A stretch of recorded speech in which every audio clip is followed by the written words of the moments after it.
Back to YouTube. So we're going to do the Mage Showdown the Badlands review. And we're just going to hop right into it. So the very first legendary here, I'm not going to try to pronounce his name, but we'll call it Blood Watcher. It's 4 mana, 2/5, and its effect reads: cards that didn't start in your deck cost 4 less, but not less than 1. So this is kind of a unique card. It's basically like a card that reduces the cost stuff that you add to your hand, because there's a lot of discovery in Mage and everything like that. So it's not completely bad. The fact that it costs 4 mana for 2/5 in stats, it's already eating up 6 of your mana if you're on turn 10 playing this. This doesn't feel too powerful to me, but if there's a way to reduce the cost of this card like itself, and then you play it, and then you can do a little bit more with the effect, I think that'd be really cool. But judging from it, I don't really see like what this could do, because like there's a lot of like spells that discover stuff, and having reduced cost could make it pretty good. But a lot of the times, like, it's just you don't want to have to play a card and let it sit on the board to actually like lower the cost of everything. This feels kind of bad to me, and the fact that it doesn't have any type of like tag or anything like that on like here, it's not like an elemental. It doesn't even play with elementals that are like currently what's being brought to Mage in the Showdown in the Badlands. This kind of feels a little mediocre to me. And the fact that it just has a really small body and it doesn't do anything else but that, it doesn't have like any other like keywords or anything like that, just kind of makes the card a little bit worse. Now, I'm sure there's probably something I'm overlooking here when I'm looking at the card. Might be some broken combo that I'm just not looking at and can't tell, but aside from that, this card seems pretty bad. I want to probably give this a 2 out of 5 stars. Next up, I think Mesdune.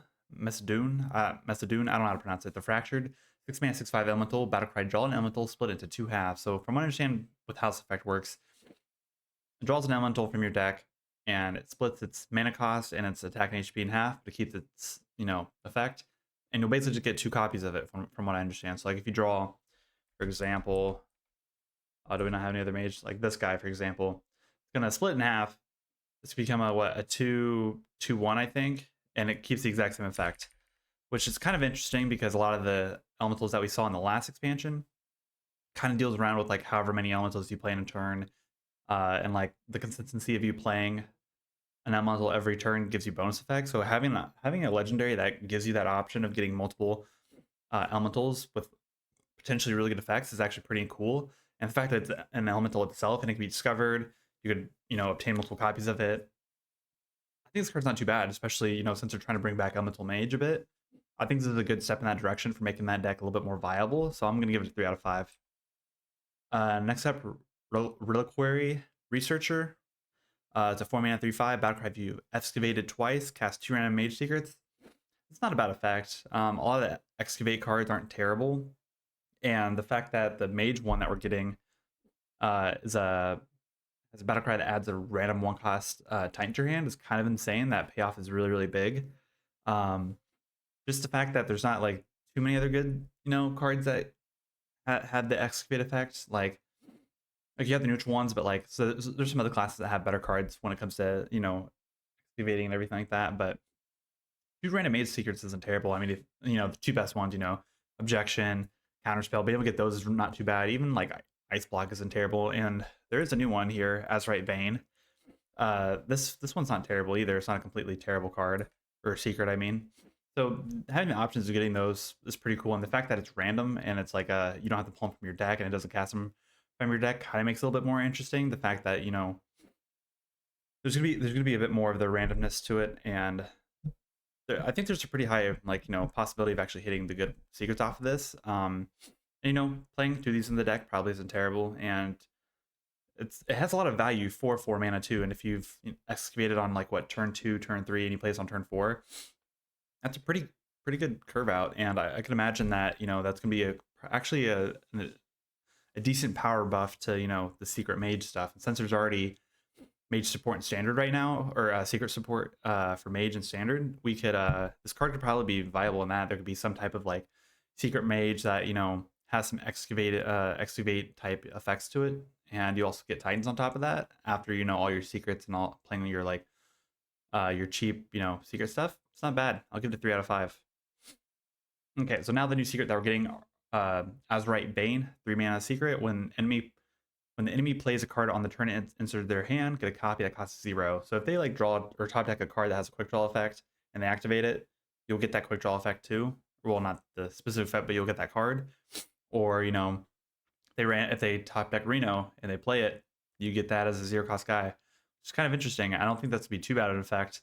I think it is a bit of a waste in your like to add it to your deck. It doesn't like immediately impact the board. It doesn't like, you know, it does, you know, add something to your hand, but that could be a bad card. It could be a good card. There's a lot of like, you know, ups and downs to this card actually being consistent and whatnot, but I do think it's really good to have the chance of it getting pulled off at this, because the fact that you're not playing this in your deck, but you're playing this that has a chance to pull that, it's not completely bad. But the fact to it is, it's just not, you know, it's not comparable to like objection, counterspell, or even like explosive rune, where they're like immediately impacting the board, has potential damage to face, it could mess up a play, it can mess up a, you know, all that stuff. It doesn't really interrupt your opponent as what, you know, Secrets kind of like to do. So I'm gonna give this a 2 out of 5. Next up is Blast Mage Minor, 6 mana 4/4, Battlecry, Excavate a treasure. For each card in your hand, deal 1 damage to your enemy. Now this card's kind of interesting, that the fact that it has, you know, it automatically excavates and then it does that effect. But I mean, the whatever that new, or not new, but the old removal card that we just got in the last expansion, the guy like in Rainbow Mage, for each spell, school card you've cast to deal that much damage. I feel like that's just much better than this is, because the fact that you have to have a hand to actually make this effect go off. Well, I mean, you could always excavate, but like for 6 mana, it's a very expensive outcome, and it doesn't have any better stats. This card's pretty bad, and it doesn't even play into like elementals at all. It doesn't have elemental text either, so it's not going to like play into that as much as I'd like it to. And I think Mage would just much rather run the Inquisitor, I think is what that card's called. This is kind of a waste, and also costs 6 mana instead of 4. The other card's just better in general, so this is a 1 out of 5 for me. Heat Wave, 2 mana fire spell, deal 2 damage to an enemy minion and its neighbors, quick draw to all enemies instead. I think this is a good, really cheap early game removal. Like Mage has kind of been suffering with that a bit, where they have, you know, Star Power, they have Blizzard, they have Flame Strike, they have all those like expensive removals, but sometimes they just kind of lose to those decks that are able to curve out a lot faster before that turn 5 and turn 6. This is a really good answer for that, and the fact that it's a fire spell, it can be discovered through other means. As a tag, it plays into, you know, it can be added to any Mage deck right now, and it would feel pretty good, I think. This is a pretty solid spell. I'm going to give this a 4 out of 5. Next up, Stargazing. 2 mana spell, or arcane spell, draw a different arcane spell. If you play it this turn, it casts twice. That's not actually too bad. I think this might actually help with like some OTK, like Sif plays and stuff like that. The fact that it does cost 2 mana though, and you do have to play that on top of playing Sif. But you know, the fact to it is, you know, there's 6. You could like play this, you'll get Arcane Bolt, cast it cast twice, and you play another Arcane Bolt. That's 10 mana. And you know, that could potentially be like what, 16, 24 damage or something, depending on how many spells you've already played or different spell types you played. I don't think it's too bad. I do think it will suffer from the fact that it has to take up a spot in a deck, but I think having the means of being able to discover this, because it is an arcane spell, makes the card just slightly better. I'll give it a 2 out of 5. I'll give it a 3 out of 5. I think this could see some play. I don't think it's completely bad, but I think it's, you know, it's up there, and it being like semi-decent and having some like discovering it will have some pretty big potential plays for Sith Mage and whatever type of deck that comes from this. Up next is Sunset Volley. It's a 10 mana spell that's also fire. There's a lot of fire spells in this expansion.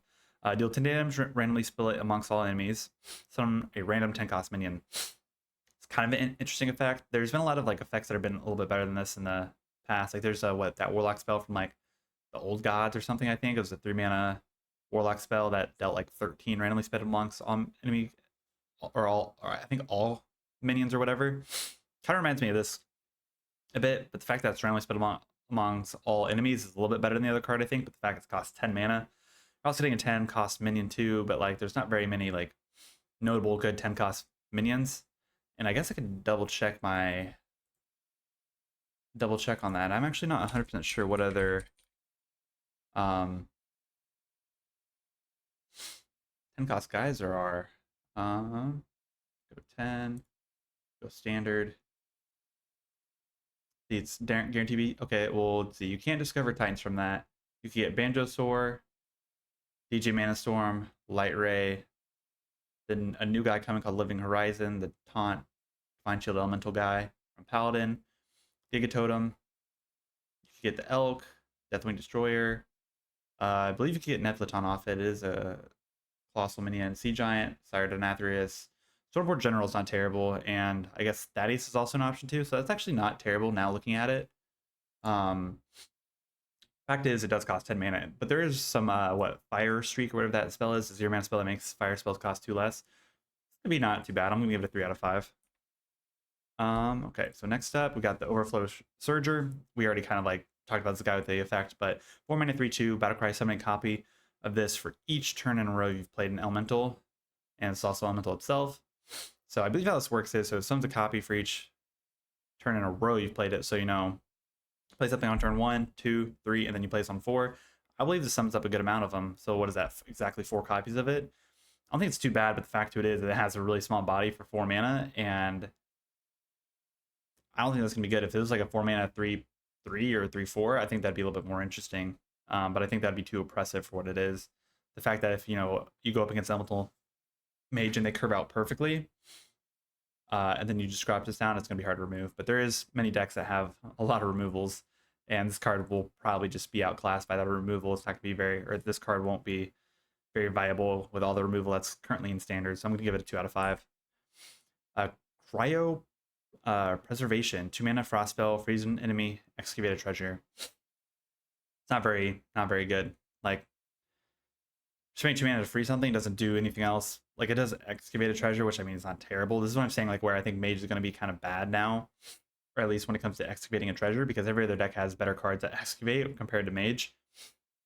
And the fact that it doesn't, like, if it's already frozen, it doesn't destroy as well. If it had that tag attached to it, or that card text attached to it, it would be much better. But you're just slowing down them by a turn. Like, there's cold storage that freezes them and adds a copy of it for 1 mana, and this just freezes and then gives you a random treasure. I mean, sure, if you get the legendary treasure from this, that'd be great. But like, it just seems so slow. And I guess like it's gonna be a thing where it's better to discover it than actually play in the deck. But the fact to it is, there's better frost spells to discover that you'd rather take than this. I think I'm gonna give it a 2 out of 5. Then also, here are the treasures again. So the Azurite Hawk is the one I was talking about. 4 mana, 5/5. Also has elemental tag, by the way. So that's kind of something to note about when it comes to the elemental excavate type archetype. And a Battlecry, get a random Titan that costs 1. That's not bad. You could get Sargeras. You could get, a Monothul, and those are really impactful Titans. And the fact that it doesn't adjust their stats at all, they just keep the stats that just cost 1. That's gonna be pretty big. Now I don't know if it's gonna, push Mage up to, be the best excavate type of deck, but I highly doubt that. I mean, this is a really big effect from the Azurite Hawk, but the fact to it is that, a lot of the other treasures or the other excavate effects aren't all that great. Like, they're just not really what I would call it, impressive. The card itself is good, but everything else is just kind of meh. But aside from that, let me know what you guys think in the comments down below if you think Mage has a chance this next expansion. I don't think it's too impressive. I think this kind of reminds me of the stuff from Hunter. A lot of it's just kind of very slow and not very as impactful as I feel compared to some of the other classes we've already reviewed so far. But let me know down in the comments what you guys think. Don't forget to like and subscribe.